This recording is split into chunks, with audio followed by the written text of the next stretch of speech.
우리 목사님께서 우리나라에서 제일 따뜻하다고 했는데 아닌 것 같은데 이런 생각이 들어서 그저 송구한 마음이었습니다. 우리 같이 인사하면 참 좋겠습니다. 제가 좋아하는 인사말이 있는데 사랑합니다라고 인사하시는 겁니다. 제게 사랑합니다라는 말은 요한서신을 보면 우리 하나님 사랑이시라니까 하나님이 하십니다. 하나님 할 겁니다. 하나님께서 살아계시니까 하나님 합니다. 그래서 저는 사랑합니다라는 인사말 좋아합니다. 저희 학교 학생들에게도 사랑합니다, 사랑합니다 들려줍니다. 그런 뜻과 의미를 담아서 같이 인사하겠습니다. 여러분 사랑합니다. 사랑합니다. 사랑합니다. 자, 이제 조금 용기를 내셔야 됩니다. 어떻게 하시는가 하면 두 눈을 크고 동그랗게 뜨시고 우리 옆에 계신 분들, 앞뒤에 계신 분들 바라보며 한번 감탄해 보도록 하겠습니다. 우와! 이야! 우와! 민망하게 해드려 죄송합니다. 찬양 대 찬양 고맙습니다. 과부의 두렙돈처럼 그렇지요? 제자들처럼 병들고 아픈 사람들처럼 하나님 우리 사용해 주십시오. 하나님께서 그런 못나고 부족하고 연약하고 우리를 하나님께서 반드시 사용하실 줄 믿습니다. 글래디스 에일워드라는 사람을 혹시 아시는지요? 글래디스 에일워드라는 사람은 영국 런던에서 태어났습니다. 서양 사람답지 않게 키가 참 작았답니다. 148cm 정도밖에 안 됐답니다. 그러니 진짜 키가 작았지요. 키가 작은 이 아이가 사람들에게 놀림받지 않게 하려고 아버지가 학교를 보냈답니다. 조금 배워야 그래도 신여성답게 살아갈 수 있을 테니까. 왜냐하면 1902년생이거든요. 그렇게 옛날 사람이다 보니까 뭔가 좀 가르쳐야 되겠다. 학교를 보냈는데 얘가 공부를 정말 못했답니다. 그래서 가르쳐도 소용없겠다. 그런 생각이 들어서 이제 청소년 때부터 남의 집에 가정부로 그야말로 식모로 너는 그래도 돈이라도 많이 벌어야 되지 않겠냐? 그리로 보냈답니다. 이 아이가 열심히 가정부로 일을 하다가 길거리를 걸어 다니고 있는데 가만히 보니까 큰 간판에 연극 배우들이 그려져 있는데 연기하는 사람들이 얼마나 부러웠던지 그래서 나도 연기자 돼야 되겠다 꿈을 키웠답니다. 열심히 나름대로 연기 공부도 하고 했는데 오디션 보는 날 당당하게 떨어졌습니다. 그리고 심사위원들에게 얘기를 들었습니다. 너는 앞으로 연기하지 말라고. 그런 실력으로 그런 모습으로 연기했다간 손님들이 안 올 거라고, 관객이 없을 거라고. 이 사람은 다시 가정부 일을 하기 시작했습니다. 그러다가 주일 예배를 드리는데 얼마나 뜨거운 가슴을 하나님께서 주시는지 중국 선교에 대한 이야기를 들었던 겁니다. 그래서 나도 중국 선교사가 되어야 되겠다 이렇게 생각한 20대 초반의 청년이 영국 선교부를 찾아갔습니다. 아니 젊은 청년이 이게 그때 당시에 중국 하면 참 먼 나라였는데 아니 그런 동양에 있는 나라에 가서 선교하겠다고 하니까 얼마나 대견했던지 선교부에서 열심히 가르쳤답니다. 선교 역사도 선교 신학도 가르쳤답니다. 중국말도 가르쳤는데 선교부가 결정을 내렸습니다. 이 사람은 선교사가 못 되겠다. 왜냐고요? 중국말을 가르쳤는데 못하더랍니다. 공부를 못하던 사람이라 그런지 아무리 가르치고 가르쳤는데도 중국말을 못하더랍니다. 아니 중국말을 못하는데 어떻게 복음 전하겠느냐 이래가지고 이 아이를 쫓아낸 겁니다. 다시 가정부일을 하기 시작했습니다. 그런데 공부도 그만두고 연기도 그만뒀는데 중국 선교에 대한 마음만은 이게 사라지지 않더라는 겁니다. 그래서 가정부일 하면서 어떻게 하든 틈틈이 중국말을 공부했답니다. 그리고 돈을 모았답니다. 그리고 혼자 중국으로 선교를 떠났습니다. 보통 선교를 가면 상해든 해안이 있는 항구 도시로 가는데 이 사람 내륙으로 들어갔습니다. 산서성 양청이라는 도시에 들어간 겁니다. 그 도시에 들어가서 가만히 보니까 자기가 할 수 있는 일을 하곤 밥 짓고 빨래하고 청소하는 건데, 그래 놓고 생각해 보니까 여관이 하나가 있는데, 그러니까 그 옛날의 여관은 오늘날의 모텔 같은 것 같습니다. 그게 하나가 있는데 내가 그걸 인수해서 가난하고 힘든 사람들을 먹이고 입혀야 되겠다, 이런 생각을 했답니다. 그래서 그 여관의 이름을 팔복여관이라 이렇게 이름을 지었답니다.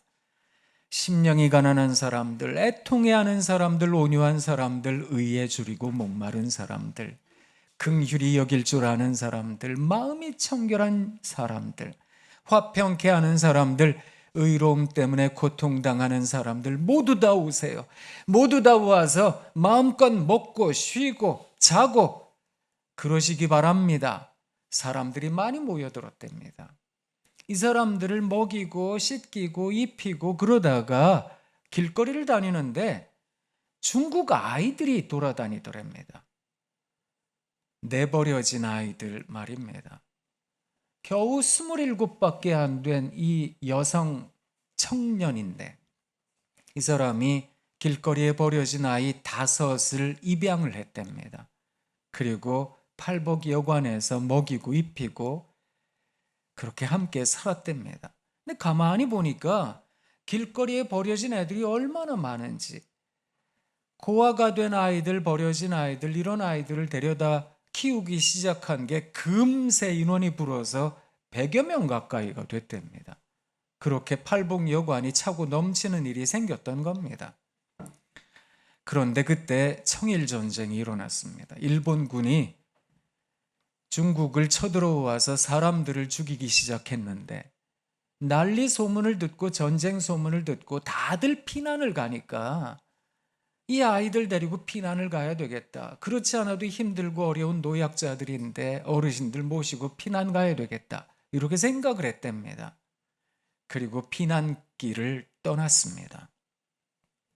나중에 여러분 한번 찾아보셔도 좋을 텐데 이 일행이 어디까지 갔는가 하면 산서성 양청에서 서안까지, 시안까지 갔습니다. 이게 직선 거리로 구글 지도를 살펴보니까 350km나 됩니다.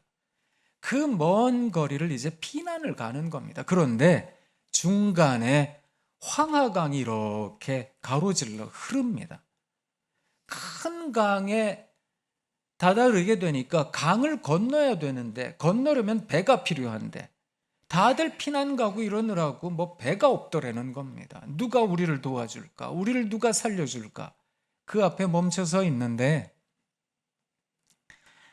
한 아이가 와서 글래디스 에일워드 선교사님에게 얘기를 하더랍니다. 선생님, 선교사님, 우리들에게 늘 성경 가르쳐 주셨잖아요. 모세가 이스라엘 백성들을 이끌고 홍해를 건넜다면서요. 바다를 건넜다면서요. 우리도 그렇게 건널 수 있어요. 기도해요. 그랬답니다. 그때 에일워드가 이렇게 아이들에게 얘기를 했답니다. 나는 모세가 아니야. 난 모세가 아니야. 그때 그 아이가 이렇게 얘기를 했답니다. 그래도 하나님은 같은 하나님이시잖아요. 그 말에 이 사람이 큰 충격을 받았답니다. 마치 뭐로 한 대 얻어맞은 것 같았답니다. 그래서 아이들과 함께 기도하기 시작했답니다. 막 애들이 막 소리 지르고 기도하고 있으니까 지나가던 군인이 보고서 도대체 왜 그러고 있느냐, 배가 필요하다고. 이 군인이 자기 부대에 가서 다른 동료 군인들을 데리고 와서 배를 태워 아이들을 건네줬다는 겁니다. 글래디스 에일워드에 대한 자서전적인 간증집이 작은 여인이라는 이름으로 책으로 나왔습니다. 그런데 이 책이 절판되었습니다. 그 후에 최근에 들어 나온 책이 한 권 있는데 그 책이 나의 하나님은 크다입니다. 나의 하나님은 크다. 나는 작은데 우리 하나님 크시다. 사랑하는 높은 뜻 세움 신앙 식구 여러분, 우리가 주의 은혜를 받고 신앙생활합니다. 주의 일 감당합니다. 그러다 보면 때로 눈물 날 때가 많고 때로 힘들어질 때가 있습니다. 우리는 작고 연약하다라는 생각할 때 참 많습니다. 하나님께서 우리 모두에게 주신 옷이 한 벌씩 있는데 어떤 사람의 옷은 크고 화려하고 튼튼하고 좋습니다.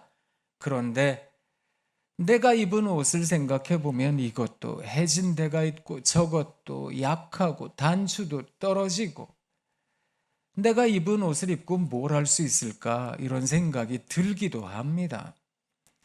세월이라는 이름의 풍파를 접하다 보면 비바람도 맞고 눈보라도 맞고 그러다 보니까 이곳저곳 더러워지기도 합니다.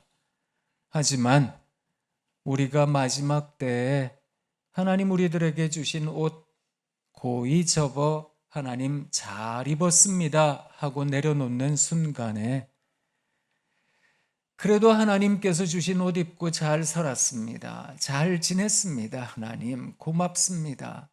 그래도 열심히 살려고 했어요. 하나님 하고 하나님 앞에 고백할 수 있다면 그거 괜찮은 인생이 아닐까 이런 생각을 해봅니다.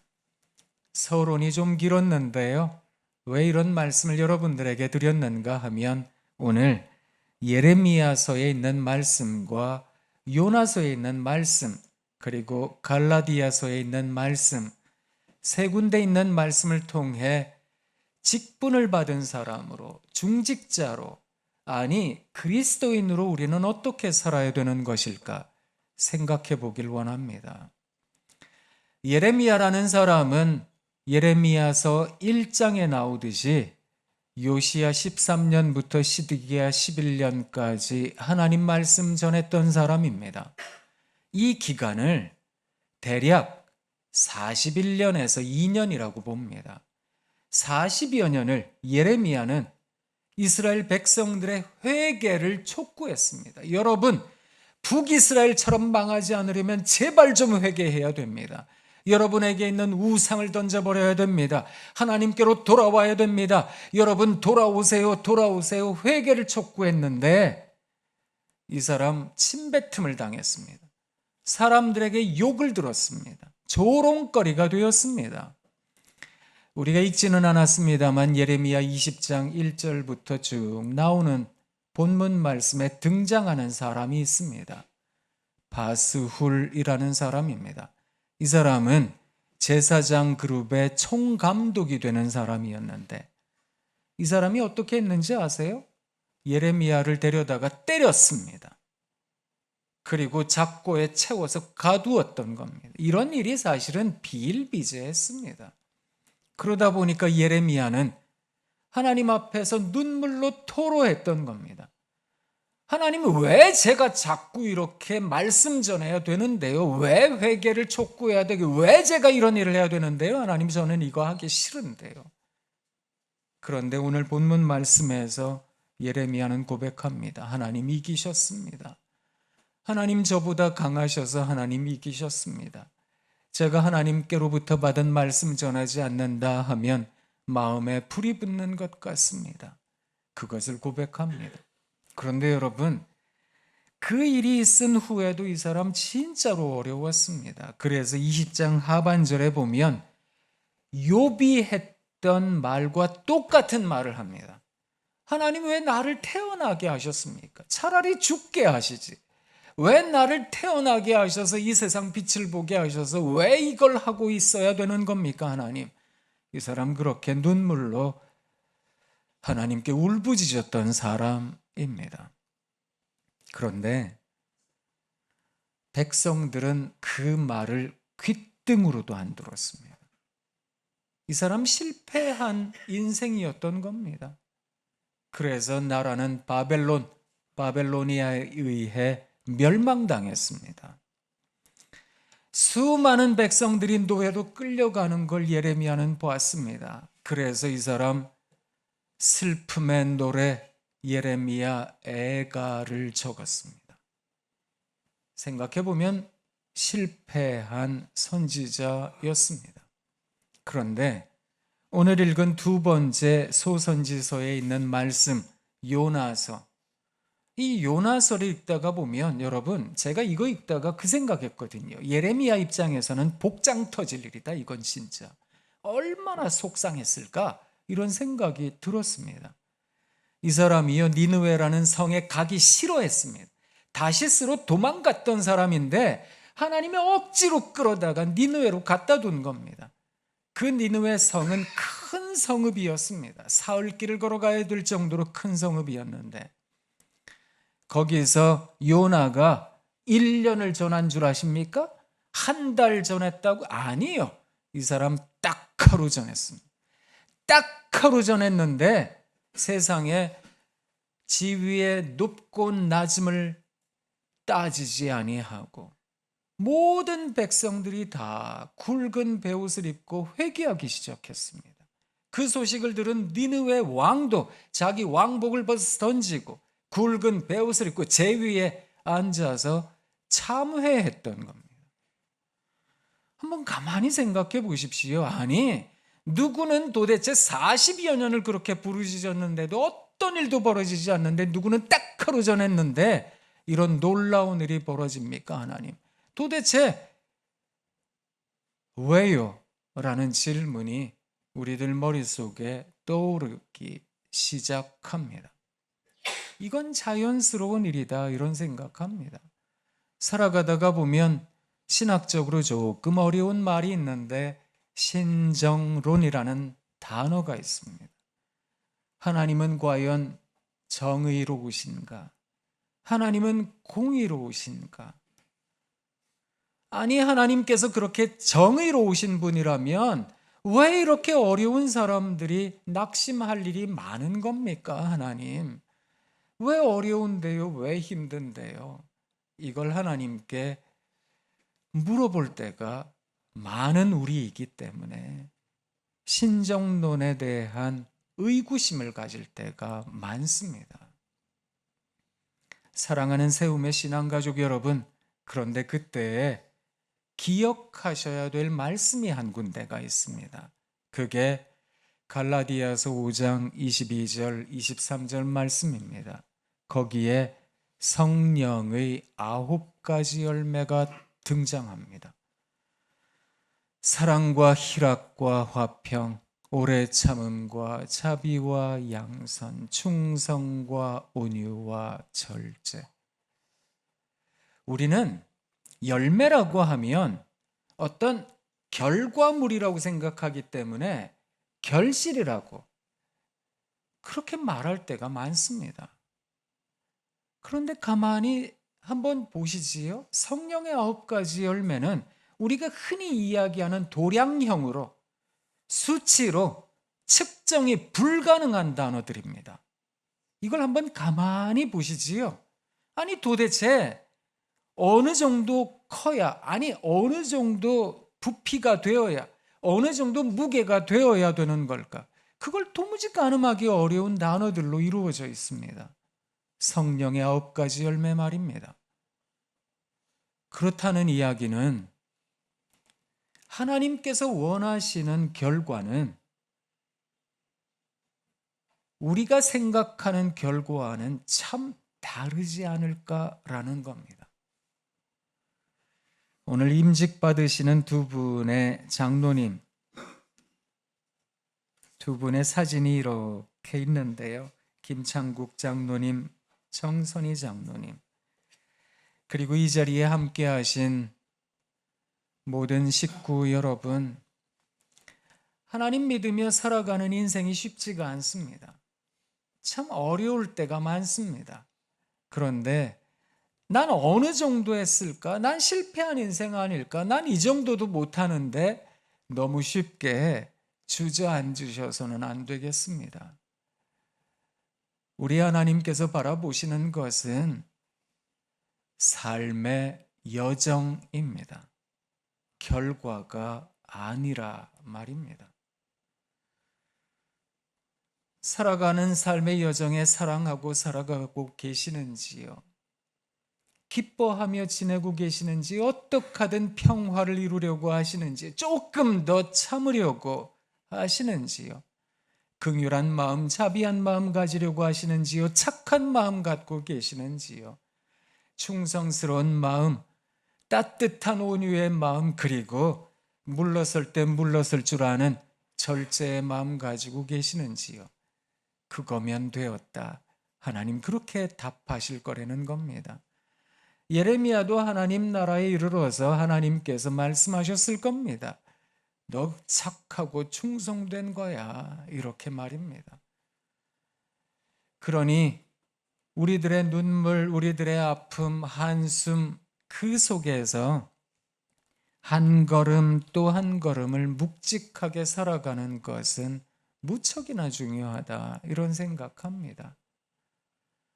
날마다 숨 쉬는 순간마다 내 앞에 어려운 일 보내 주님 앞에 이 몸을 맡길 때 슬픔 없네, 두려움 없네. 같이 한번 불러볼까요? 처음부터 다시 부르려고 그랬는데요. 날마다 숨 쉬는 순간마다 내 앞에 어려운 일 보내 주님 앞에 이 몸을 맡길 때 슬픔 없네, 두려움 없네. 주님의 그 자비로운 손길 항상 좋은 것 주시도다. 사랑스레 아픔과 기쁨을 수고와 평화와 안식을 하나님 항상 좋으신 것 주시는 줄 믿습니다. 그 하나님께서는 사랑스레 고통과 기쁨을, 그 가사가 저는 참 마음에 안 들었습니다. 사랑스레 수고와 평화와 위로를. 그런데 인생이라는 존재가 그런 거 아니겠습니까? 엎어질 때도 많고 주저앉을 때도 많고, 그러다가 또 하루를 살고 또 하루를 견디고, 그런 인생 여정 살아가는 내내 사랑하는 세움의 신앙가족 여러분, 잊지 마셔야 됩니다. 난 어느 정도 했나, 이만큼 했나, 저만큼 했나, 그것 따지다 보면 나는 아무것도 못했는데요 하나님 하실 겁니다. 그런데 그리스도인의 삶의 여정, 삶의 과정 말입니다. 사랑하는 두 분, 피택 장로님, 오늘 장로 장립 받으시는데 그 마음 꼭 기억하시길 부탁드립니다.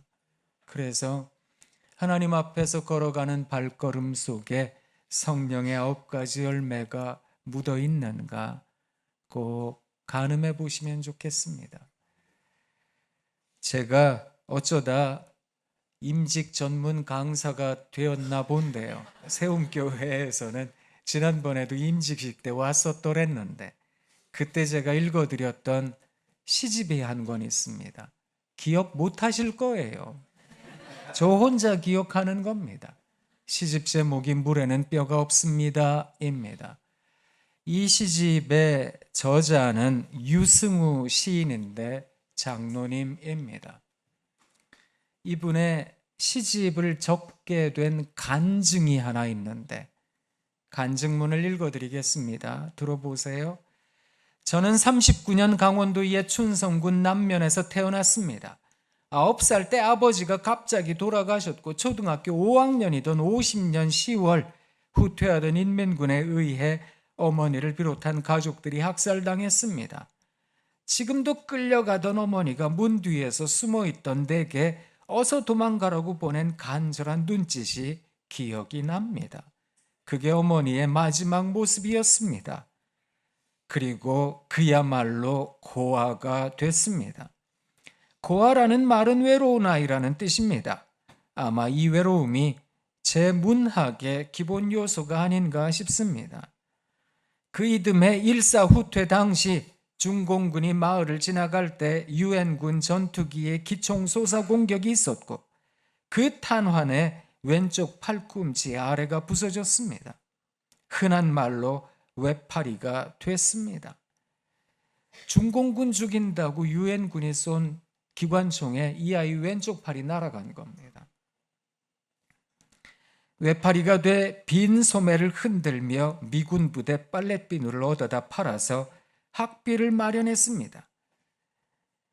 나이가 들었지만 국어 교사를 꿈꾸며 대학에 진학해 박목월 선생님의 제자가 되기까지 정말 넘기 어려운 외로움과 서러움을 견뎌야 했습니다. 이분에게는 문학을 한다는 거, 공부한다는 거, 인생 일대의 큰 성취였던 겁니다. 그런데 이분이 이렇게 말합니다. 믿음은 지식으로 되는 게 아닙니다. 지적으로 이해해서 믿음을 갖는 게 아니라 은혜를 체험해야 믿음의 싹이 가슴에서 돋아납니다. 지식은 나를 남 앞에 내세우기 위한 뼈대입니다. 나를 내세우는 뼈대로는 가문도 있고 권력도 있고 돈도 있습니다. 이것 중에 가장 딱딱한 것이 제가 가진 지식입니다. 내 지식의 교만은 얼음과 같았으나 우리 주님의 사랑의 봄바람에 그런데 녹아내렸습니다. 지식이 녹아 믿음이 되니까 얼음이 녹아 물이 된 것처럼 부끄럽기만 했습니다. 내가 가장 큰 죄인이고 내가 가장 못났으면서도 잘난 척했다는 죄책감에 부끄러웠습니다. 하지만 물이 된 저는 뼈대 자랑을 하지 않고 흐를 줄 아는 사람이 되었습니다. 그리고 물에는 뼈가 없습니다. 시를 적었습니다. 물에는 뼈가 없습니다. 굵은 뼈, 잔뼈, 가시도 없으며 척추도 관절도 없습니다. 심장을 보호할 갈비뼈도 없어서 맑은 마음이 다 드러나 보입니다. 뼈가 없어서 누구하고도 버티어 맞서지 않습니다. 뼈대를 세우며 힘자랑을 하지 않습니다. 누가 마셔도 목에 걸리지 않고 그의 뱃속에 들어가 흐릅니다. 누구를 만나도 껴안고 하나가 됩니다. 뼈대 자랑을 하며 제 출신을 내세우지 않습니다. 높은 곳 출신일수록 맑고 더욱 빨리 몸을 낮춥니다. 뼈도 없는 것이 마침내 온 땅을 차지하고 푸르게 출렁입니다. 그렇게 살고 싶습니다. 그렇게 살아가는 우리가 되길 원합니다. 이왕 시집 들고 왔으니까 한 편 더 읽어드릴까요? 이건 안 드렸기 때문에 화면에 안 올라갑니다. 물건이라는 시가 있는데요. 들어보세요. 그 사람 참 물건이야. 큰일을 한 사람을 가리키는 말입니다. 큰일을 한 사람은 그런데 제 몫을 챙기지 않습니다. 솥은 밥만 지을 뿐 누룽지 한 조각도 챙기지 않습니다. 신발은 먼 길을 걷고도 방에 들어가지 않습니다. 높은 분들이 다 물건이면 좋겠습니다.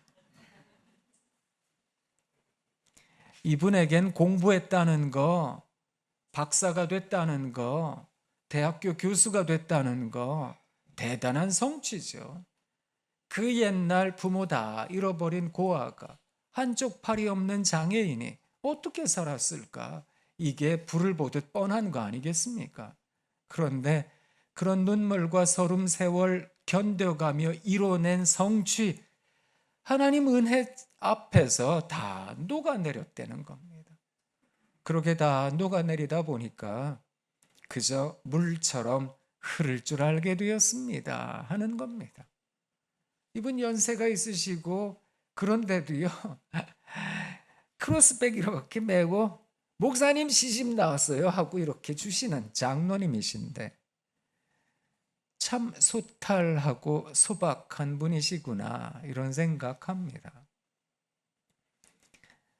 우리가 그러면 참 좋겠습니다.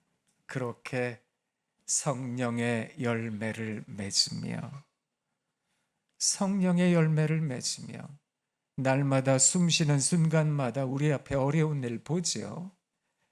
그래서 참 어렵습니다. 하나님 아실까? 이런 생각이 듭니다. 그런데 우리 하나님 언제나 좋은 것 주실 하나님이시니까 하나님 우와 사랑합니다 하고 살아갑니다.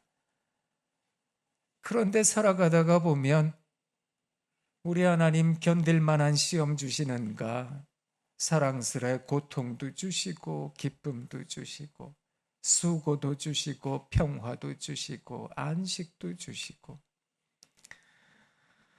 그런 삶을 살아낼 줄 아는 우리가 되길 원합니다. 성령의 열매를 맺으며 살아가시는 세움의 신앙가족 다 되시길 부탁드립니다. 하나님 참 고맙습니다. 우리 교회가 일꾼을 세웁니다. 그것도 크고 무거운 짐을 지우는 자리이기도 합니다. 이 두 분에게만 무거운 짐 지우지 않게 하시고 우리 모두가 함께 서로 멍에를 지고 함께 일을 하며 함께 기뻐하고 함께 우는 주의 식구들 되게 하옵소서. 일생 살아가며 성령의 열매 맺으며 살아가기로 작정한 우리가 되게 하옵소서. 예수님 이름으로 기도합니다. 아멘.